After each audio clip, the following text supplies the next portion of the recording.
Assalamualaikum dan selamat kembali ke Tomir TV.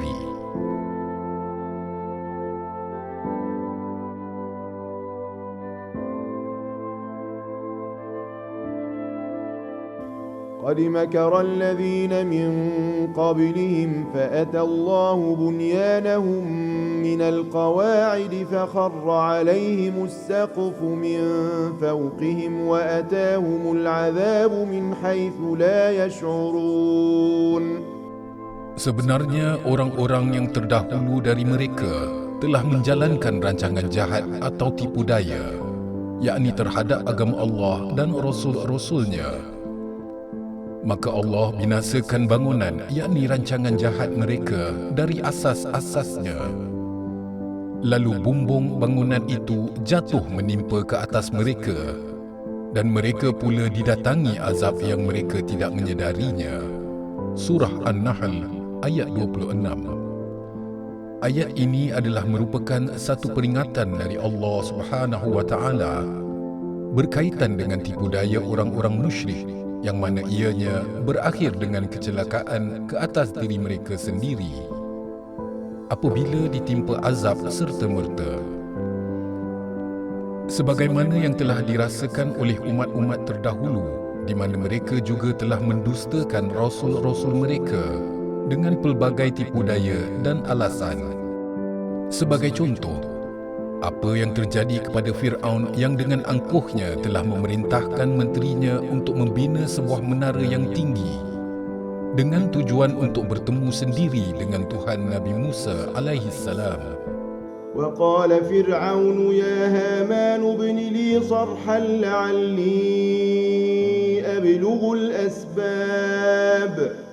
أسباب السماوات فأطلع إلى إله موسى وإني لأظنه كاذبا وكذلك زين لفرعون سوء عمله وصد عن السبيل وما كيد فرعون إلا في تباب. Dan Fir'aun pula berkata, "Wahai Haman, binalah untukku sebuah bangunan yang tinggi. Semoga aku sampai ke jalan-jalan yang aku hendak menujunya, iaitu ke pintu-pintu langit, supaya aku dapat melihat Tuhan Musa. Dan sesungguhnya aku percaya Musa itu seorang pendusta." Demikianlah dihiaskan oleh syaitan kepada Fir'aun akan perbuatannya yang buruk itu untuk dipandang baik, serta ia dihalangi dari jalan yang benar, dan tipu daya Fir'aun itu tidak membawanya melainkan ke dalam kerugian dan kebinasaan.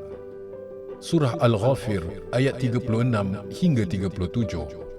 Kemudian Allah Subhanahu wa taala menggambarkan bahawa tipu daya yang mereka lakukan terhadap Rasulullah sallallahu alaihi wasallam bagaikan orang-orang yang membangunkan sebuah rumah. Setelah rumah itu siap, lalu Allah menghancurkan rumah itu dari tapak asasnya.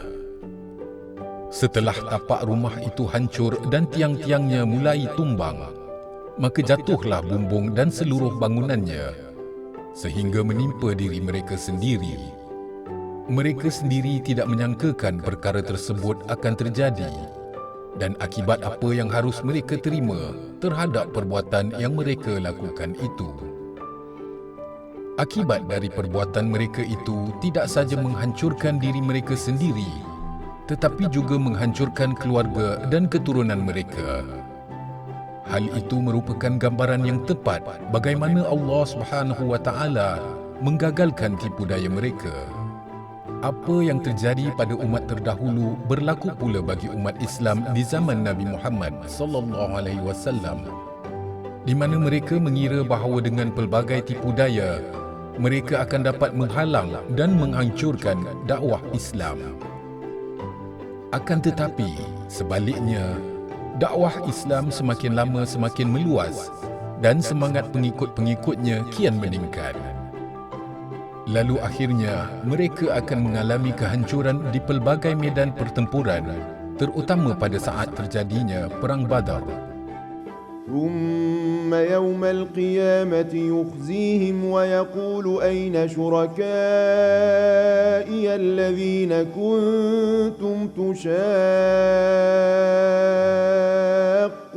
فيهم قال الذين أوتوا العلم إن الخزي اليوم والسوء على الكافرين. Kemudian pada hari kiamat, Allah menghinakan mereka dengan azab siksa sambil bertanya, mana dia sekutu-sekutuku yang kamu berperi-peri memusuhi, iaitu nabi-nabi dan orang-orang yang beriman, untuk membela mereka. Pada ketika itu, berkatalah orang-orang yang beroleh ilmu pengetahuan, sesungguhnya kehinaan hari ini dan azab siksa adalah tertimpa kepada orang-orang yang kafir. Surah An-Nahl ayat 27. Setelah ditimpakan malapetaka tersebut yang mana merupakan azab di dunia buat mereka, di akhirat pula Allah Subhanahu wa taala akan memberikan siksaan yang pedih dan mereka akan merasakan kehinaan yang tiada taranya. Kehinaan mereka digambarkan dengan keadaan mereka yang bingung, mencari sekutu-sekutu mereka yang dahulu pernah mengajak mereka untuk melakukan tipu daya. Dan mereka menyesal kerana orang-orang yang dahulu mengajak mereka tidak lagi dapat membantu untuk melepaskan diri mereka dari siksaan Allah Subhanahu wa taala. Kerana pada saat itu, manusia tidak mempunyai kekuatan dan tidak pula ada yang dapat memberikan pertolongan. Kemudian Allah Subhanahu wa taala menjelaskan bahawa pada hari kebangkitan itu juga orang-orang yang telah diberi ilmu, iaitu orang-orang yang mengetahui dan mengikuti petunjuk-petunjuk wahyu dan yakin akan kebenaran hidayah yang diterimanya, serta meyakini keesaan Allah dan kerasulan Muhammad, akan berkata tentang azab siksa yang diterima di hari tersebut adalah untuk orang yang kafir. من كان يريد العاجلة عجلنا له فيها ما نشاء لمن نريد ثم جعلنا له جهنم يصلاها مذموما مدحورا. Barang siapa yang menghendaki kesenangan hidup dunia, kami akan segerakan kepadanya dalam dunia apa yang kami kehendaki.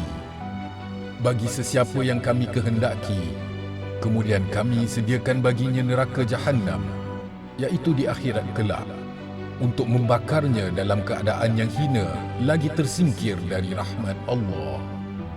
Surah Al-Isra ayat 18. Mereka yang mahukan kesenangan yang segera di atas dunia ini kerana itu adalah apa yang mereka boleh lihat di hadapan mata mereka.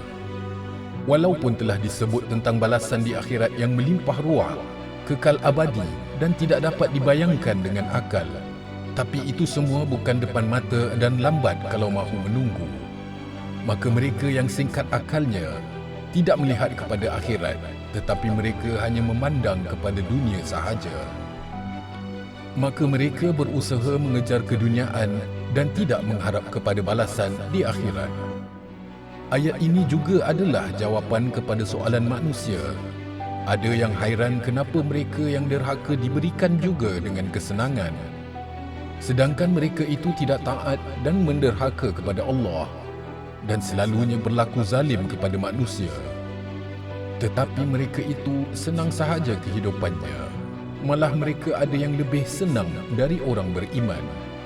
Lalu Allah Subhanahu wa taala menjawab di dalam ayat ini, mereka diberikan dengan apa yang mereka kehendaki itu kerana mereka hanya mahukan dunia sahaja, dan kerana itu sahaja yang mereka mahu, maka itu sahaja yang mereka akan dapat. Mereka ini tidak akan dapat bahagian dari akhirat. Allah terus berikan kepada mereka kerana Allah tidak ada masalah untuk beri keduniaan kepada mereka, kerana apa yang ada di dunia ini hanya rendah nilainya, sementara yang mahalnya adalah syurga yang tidak akan mereka perolehi.